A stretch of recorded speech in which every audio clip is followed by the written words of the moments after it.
Olá, galera, tudo bem? Professora Arli, professora de Geografia do Instituto Genara Viana. Aqui vai mais um vídeo para a galera do sétimo ano, turma 700 e 701. E aí, amores, tudo bem com vocês? Espero que sim. Estou bem, tá? Pedindo a Deus que tudo resolva-se logo para que possamos estar juntos, né? O mais breve possível. Então, aqui vai mais um vídeo para falar do capítulo 10. Assim como o capítulo 9, eu dividi o conteúdo, né? Fiz, eu acho que 2 vídeos, se eu não me engano, para vocês. O capítulo 10 eu vou fazer a mesma coisa, tá? Para não ficar vídeo tão longo. Então, eu resolvi dividir também o capítulo 10 em 2, 3 partes. Por aí a gente vai vendo no decorrer do capítulo, ok? Então, no capítulo 10, nós vamos falar do Centro-Oeste. Lembrando que nós já falamos do Nordeste, né? A primeira região a ser ocupada. Falamos todos os seus aspectos históricos, todo o seu desenvolvimento, processo de industrialização, tudo isso nós já trabalhamos sobre a região Nordeste e agora nós vamos falar do Centro-Oeste, mais uma região brasileira, né, para ser trabalhada aí com vocês. Então, olha, quando pensamos na região Centro-Oeste, né, como mostra aí na página 82, essas fotos, né, aí tem um mini texto aí para vocês. Quando a gente para pensar no Centro-Oeste, o que normalmente vem na cabeça é o quê? Brasília, né, a capital do Brasil. Então, mas de fato, como o próprio texto aqui fala, o desenvolvimento do Centro-Oeste ganhou grande impulso com a construção de Brasília, né, com a atual construção da capital nacional. E sua inauguração, que ocorreu aí em 1960, sendo uma das regiões de povoamento mais recente, se a gente pegar aí, né, as demais regiões do Brasil, Brasília, ela tem esse povoamento bem recente, é a região recente, 1960, né? Podemos considerar assim. Mas lembrando que Brasília, quando se fala de Centro-Oeste, não é só Brasília, tá? Tem outras coisas a se trabalhar, a ser falado do Centro-Oeste, tá? E é tudo isso e mais, muito mais, que nós vamos ver aí durante o capítulo. Então, ó, como eu falei, na página 82 tem as fotos mostrando para vocês aí, né? Os pontos históricos importantes do Centro-Oeste, né? E temos aqui, ó, a região Centro-Oeste é constituída pelos estados de Goiás, Mato Grosso e Mato Grosso do Sul e pelo Distrito Federal, onde se encontra Brasília, capital do país, e sede do governo federal, né? Está falando aí dos poderes executivo, legislativo e judiciário. Com aproximadamente 1,6 milhões de quilômetros quadrados de áreas, o Centro-Oeste é a segunda maior região do país em extensão territorial. Entretanto, é a que possui o menor número de habitantes, tá? Essa observação que o próprio texto traz, vocês podem continuar e analisar através do mapa que mostra aí na página 83. O título do mapa é Brasil, distribuição da população, tá? E aí, vocês, através desse mapa, tem como observar como é feita essa distribuição, tá? Essa análise é de 2010, tá? Lógico que estamos em 2020, 10 anos depois, eu já ensinei para vocês, né, até mesmo em sala de aula, que dependendo da pesquisa que o IBGE faz, ela leva aí a 10 anos, né, entre uma pesquisa e outra. E essa pesquisa que mostra aqui nesse mapa é justamente desse período, né? A cada 10 anos o IBGE faz toda uma coleta de dados, né? E divulga fazendo essa aproximação. Então, por isso que no mapa aqui do material de vocês, da apostila, vem mostrando aí 2010, né? Lembrando que 10 anos após, então várias coisas já se modificaram. Mas por aqui dá para vocês terem a noção de como é feita essa distribuição, beleza?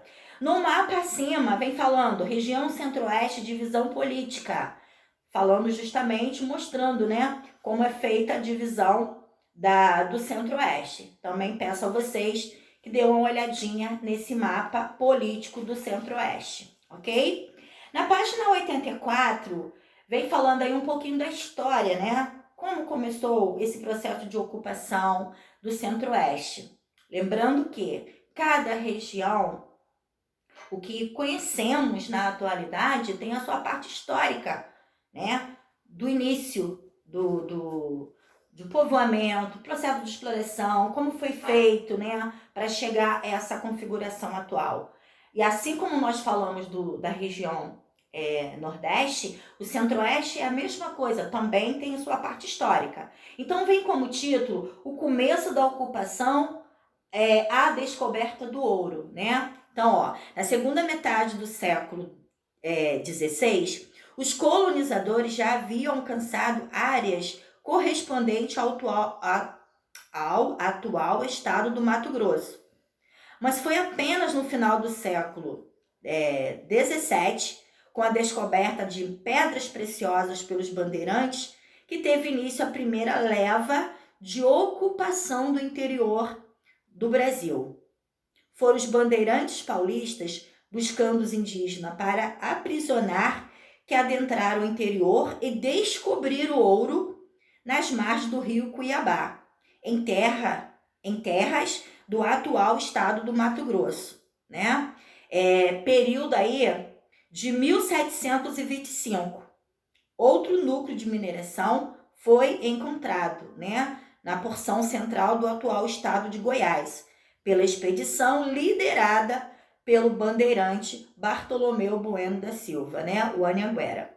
Então aí fala um pouquinho de como começou esse processo, né, com a chegada dos colonizadores no século XVI, depois, a partir do século XVII, com as descobertas das pedras preciosas, né? Então, tudo isso aí inicia o começo, né, da ocupação da região centro-oeste do Brasil.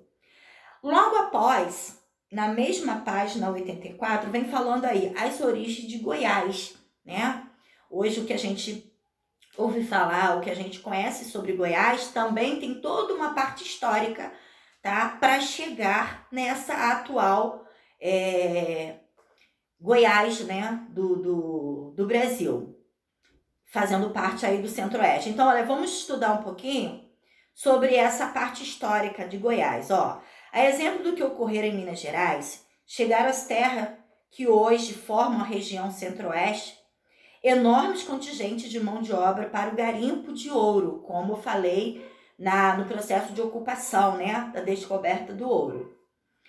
Assim, a mineração do ouro levou às primeiras ocupações, né, através das populações não indígenas para a região, no século XVII.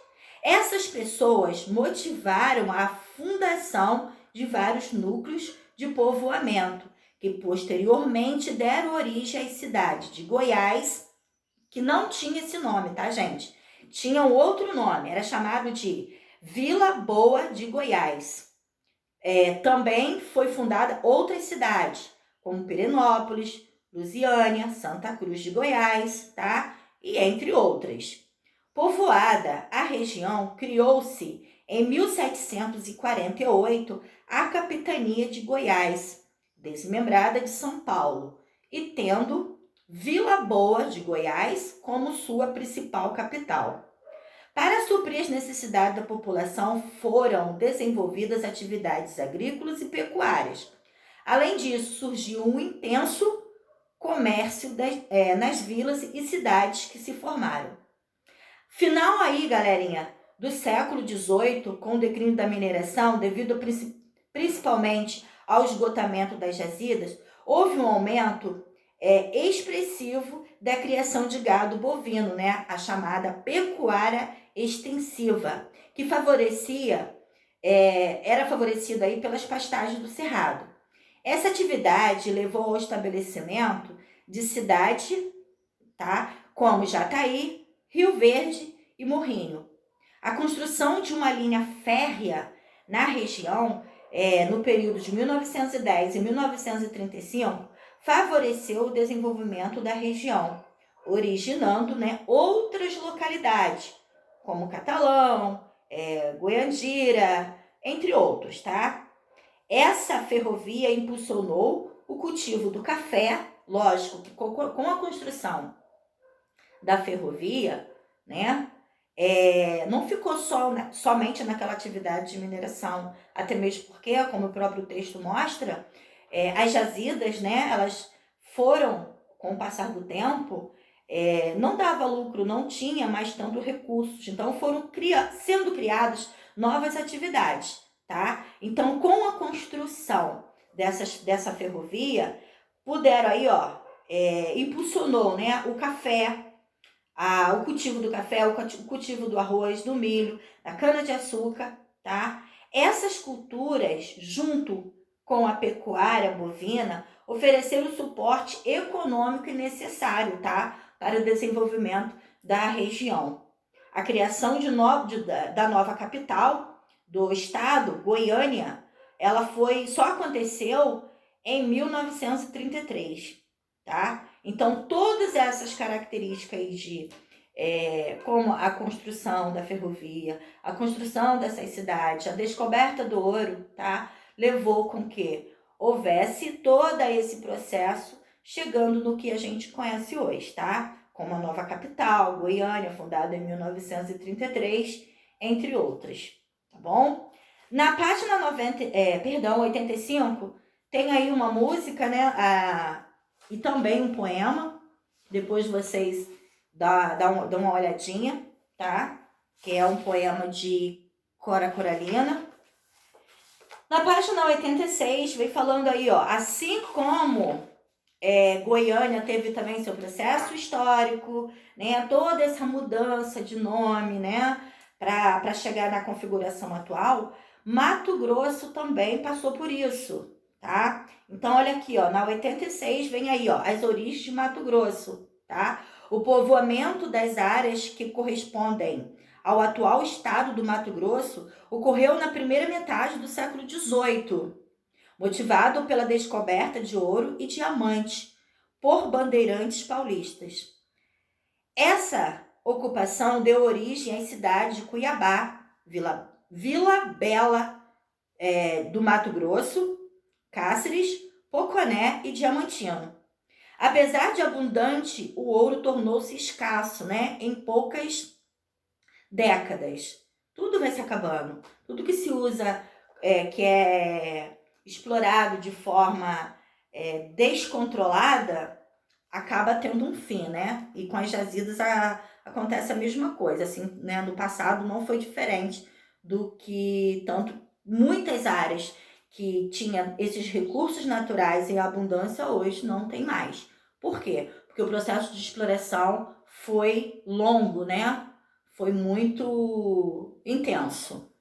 Aí, apesar de abundante o ouro, como eu acabei de falar, em poucas décadas, né, houve o escassamento, e a partir de 1748 foi criada a capitania do Mato Grosso, também desmembrada de São Paulo. A primeira capital do Mato Grosso foi Vila Bela de Santíssima Trindade, próxima à fronteira com a Bolívia. Por conta de sua posição geográfica isolada, a capital foi transferida para Cuiabá no ano de 1825, tal como ocorreu em Goiás. A criação de gado bovino absorveu grande parte da mão de obra que antes se dedicava ao garimpo, né, do ouro. Então, essas atividades, elas começaram a surgir com a escassez do ouro no território, né, dessas terras, que eram tão ricas em ouro, e com o passar do tempo foram se tornando aí, a riqueza foram entrando em estado de escassez. A atividade pecuária se mantém até os dias atuais como uma das principais atividades econômicas do estado, juntamente com a agricultura comercial, tá? É muito comum encontrar na região centro-oeste, tá? Aliás, é na região centro-oeste que se encontram os maiores rebanhos, né? Então, nós vamos aí no decorrer do capítulo entender um pouco mais sobre isso, tá bom? Aqui fala que as atividades atuais, como a principal, né, atividade econômica do estado, é a atividade bovina. E também na parte da página 87, vem mostrando, tem uma foto aí mostrando como esse processo, né, como aconteceu todo esse processo de mudança aí, né, por isso que vem as origens do Mato Grosso, né. Então aqui, ó, no final da década de 1970, Mato Grosso foi desmembrado para originar outro estado na sua parte meridional, Mato Grosso do Sul. No dia 11 de outubro de 1977, as pessoas foram às ruas de Campo Grande, capital do estado, recém-criado, para celebrar a divisão do território mato-grossense. 11 anos depois, em 1988, Goiás também passou por uma modificação territorial. Foi dividido na porção setentrional para formar o estado de Tocantins, que pertence à região norte do Brasil, tá? Então, também passou por essa modificação, tá? Chegando aí no que a gente conhece hoje, beleza? Tem também nessa mesma página a distribuição da população indígena dentro do território das terras do centro-oeste. Então, ó, observe no mapa a porcentagem da população indígena nos estados do Mato Grosso do Sul e Goiás.